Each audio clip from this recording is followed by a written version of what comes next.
Okey, jadi untuk yang pertama, apa yang saya nak buat, iaitu kita punya sambal ikan bilis kentang. Sebab saya tahu yang ini memang digemari ramai. Biasanya memang orang suka makan lah. Dan anda boleh lihat sendiri, saya tengah panaskan kuali ni. Biarkan je dia panas sebab saya nak perkenalkan bahan-bahan kita untuk sambal ikan bilis kentang dapur bujang kita ni. Yang pertama sekali kita perlukan adalah kita punya cili bo ataupun cili kisar. Okey, seterusnya saya ada juga kentang di sini. Okey, kentang ni saya dah basuh betul-betul.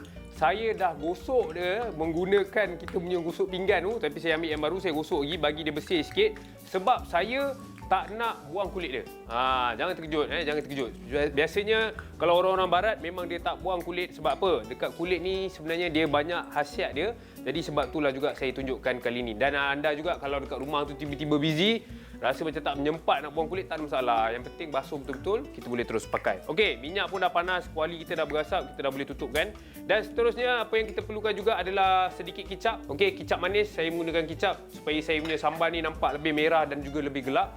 Okey, saya ada juga sedikit kita punya bawang merah, bawang putih dan juga cili padi. Untuk bagi rasa seimbang, rasa manis, saya tak menggunakan gula biasa, saya menggunakan ni dia, gula Melaka kita. Okey, kita rancang-rancangkan dia dan seterusnya kita ada juga kita punya ikan bilis. Jadi sekarang ni untuk langkah pertama, saya akan goreng kita punya ikan bilis. Okey, masuk terus dalam ni. Sekarang ni kita bagilah dia layu sikit. Sebab kalau kita tak goreng ikan bilis ni, kita terus jadikan dia sambal, tak boleh. Nanti dia tak rangup. Bila tak rangup ni tak sedap lah orang kata kan. Dia dah macam rasa macam lemau. Kita tak nak rasa lemau. Kalau nak tahu bila dia dah masak ikan bilis ni, anda boleh lihat sekarang ni dia tengah berbuih. Maksud berbuih ni dia masih ada apa orang kata kelembapan dekat dalam kita punya ikan bilis ni. Jadi saya akan goreng sehingga dia punya buih ni hilang dan kita punya ikan bilis ni akan jadi warna perang sikit. Jadi kena bersabar. Sebab itulah saya goreng ikan bilis dulu supaya nanti kita punya sambal ni pun dia akan rasalah minyak yang kita pakai tu. Ni dia dah nampak ni, dia dah nampak perang-perang dah. Dia memang tak memerlukan masa yang lama lah. Sama juga kalau kita masak apa tu, kita goreng ikan masin. Dia tak perlukan masa yang lama, dia sekejap je sebab dia memang dah kering.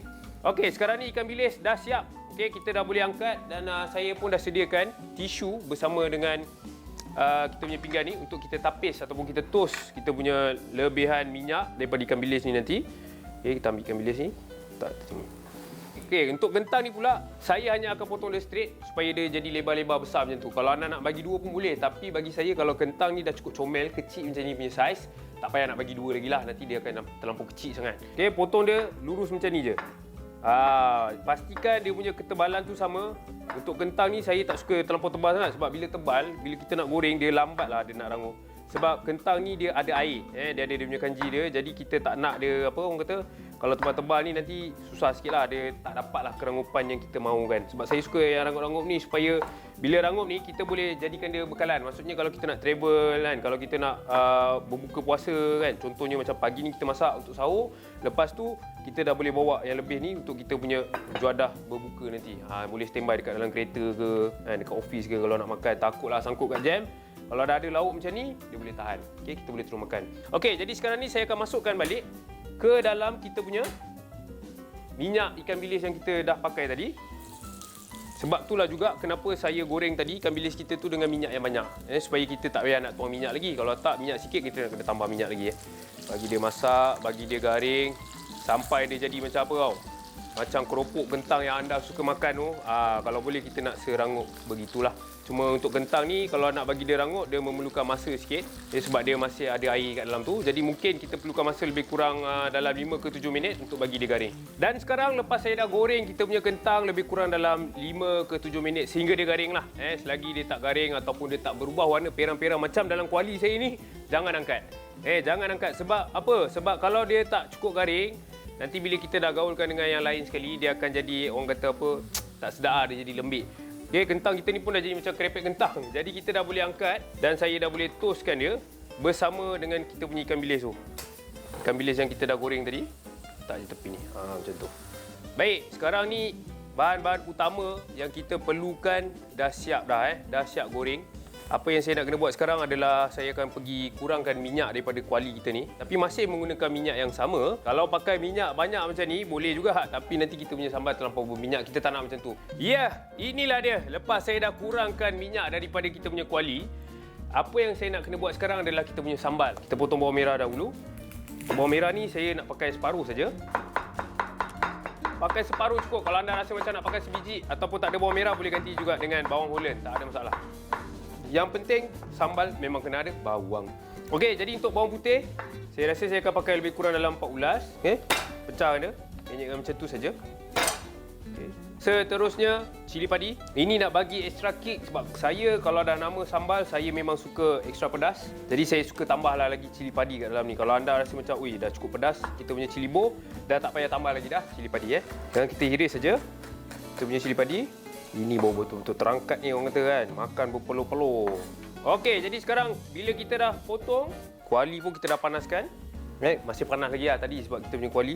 Okay, sekarang saya akan masukkan kita punya cili padi, bawang putih bersama dengan bawang merah. Okay, dan kita tumis je lah sampai dia betul-betul layu. Barulah saya akan masukkan kita punya cili kisar tu, ataupun cili bo kita.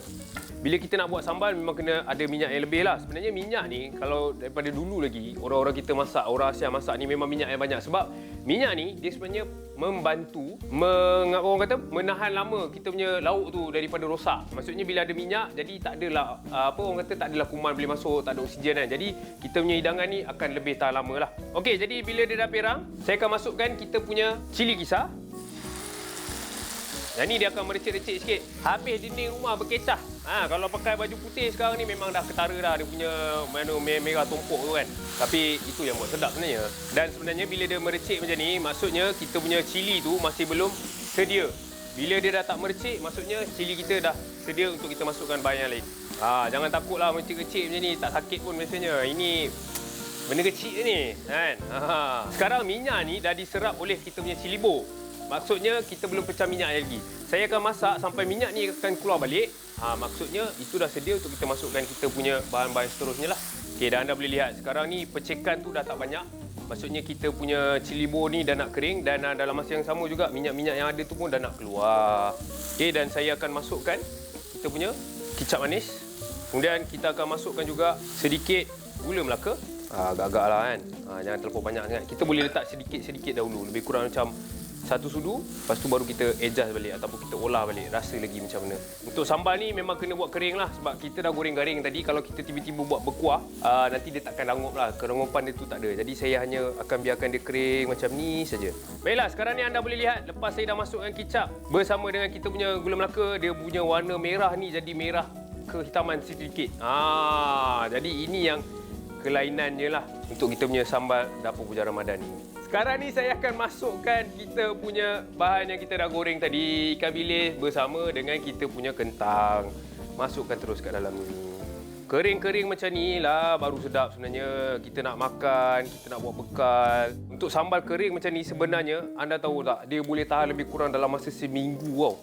Maksudnya dalam masa seminggu tu kita boleh makan berulang-ulang kali kita punya sambal macam ni. Baiklah, sekarang ni saya pun dah tutupkan kita punya api. Sebab bagi saya, kita tengok macam ni kan, semuanya dah disaluti dengan kita punya sambal, kentang dan juga ikan bilis kita ni. Kita dah boleh angkat dan kita boleh hidangkan terus kat atas pinggan. Kalau nak rasa extra kick lagi kan, saya rasa kan, anda boleh campur apa kau dalam ni. Ini kalau masuk petai, masuk tempe, meleleh air mata.